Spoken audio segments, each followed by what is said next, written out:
അവൻ ഈ ഷോറൂമിൽ ഇങ്ങനെ നടന്നു നോക്കുന്നത് വേറൊന്നല്ല, അവന് ഏടുന്നാണോ കുരുത്തക്കേട് കളിക്കേണ്ട സ്ഥലമുള്ളത് എന്നാണ് ഇങ്ങനെ ഈ നോക്കുന്നത്. അപ്പം നമ്മൾ വാഷിംഗ് മെഷീൻ വാങ്ങാനായിരുന്നു പോയത്.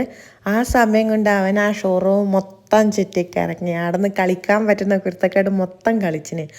ഓടുന്ന ഓട്ടം കണ്ടാൽ എല്ലാവരും വേഗം ഇപ്പം അവൻ വീകുന്നു. അമ്മാതിരി ഓട്ടാണ് ഈ ഓടുന്നത്. അങ്ങനെ അവിടുന്ന് വേഗം വാഷിംഗ് മെഷീനെല്ലാം വാങ്ങി നേരെ വീട്ടിലേക്ക് വന്ന് പിന്നെ ആശാൻ ടി വിൻ്റെ മുന്നിലായി. എന്തോ വീർ ദ റോബോട്ട് അങ്ങനെ എന്തോ ആയി കാണുന്നേ. അപ്പോൾ അതെല്ലാം കഴിഞ്ഞ് പിന്നെ അവർ ചെയ്യുന്ന പോലെ ഇങ്ങനെ എന്നാ സ്റ്റെയർ കേസിൻ്റെ മുകളിൽ കയറുന്നുണ്ടാവും, അല്ലെങ്കിൽ കൈ കൊണ്ട് ആക്ഷൻ കളിക്കുന്നുണ്ടാവും. അങ്ങനെ അവർ ചെയ്യുന്നതെന്ന് അതേപോലെ ഇവനും ചെയ്യണം. അങ്ങനെ പിന്നെ ഇവൻ്റെ കുരുത്തക്കേട് കണ്ടിട്ട് ക്ഷീണം പിടിച്ച് നിയോഗിച്ചിട്ടാ തോന്നുന്നു അമ്മ അവന് ഡ്രാഗൺ ഫ്രൂട്ടെല്ലാം കട്ട് ചെയ്ത് കൊടുത്ത്. പിന്നെ ഇത് നെക്സ്റ്റ് ഡേൻ്റെ വീഡിയോ ആണ്. മാമനും മോനും കൂടി പോകുന്നത് മോനെ അംഗൻവാടിയിലാക്കാൻ വേണ്ടിയിട്ടാണ് പോകുന്നത്. നല്ല മോനായിട്ട് പോവലും ചെയ്തിന്.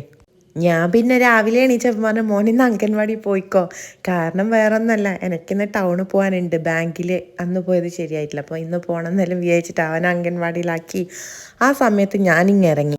മഴയൊന്നും ഇല്ലാത്തത് കൊണ്ട് തന്നെ നല്ലൊരു സുഖം ഉണ്ടായിരുന്നു. മഴയും ഇല്ല വെയിലും ഇല്ല, അപ്പോൾ ഒരു പ്രശ്നമില്ലല്ലോ.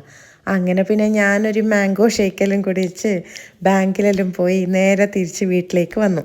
പിന്നെ കുറച്ച് കഴിഞ്ഞപ്പോൾ ഇവനെ ഞാൻ പോയി അംഗൻവാടിയിൽ നിന്ന് കൂട്ടുകയെല്ലാം ചെയ്ത് വൈകുന്നേരമായപ്പം എൻ്റെ അമ്മമ്മ ഫസ്റ്റ് ബർത്ത്ഡേക്ക് വാങ്ങിക്കൊടുത്ത കുതിരേനെ കൊണ്ടുപോയി കളിക്കുന്നത്. അപ്പോൾ ഇത്രയും ഇന്നത്തെ video. Tata bye bye, see U.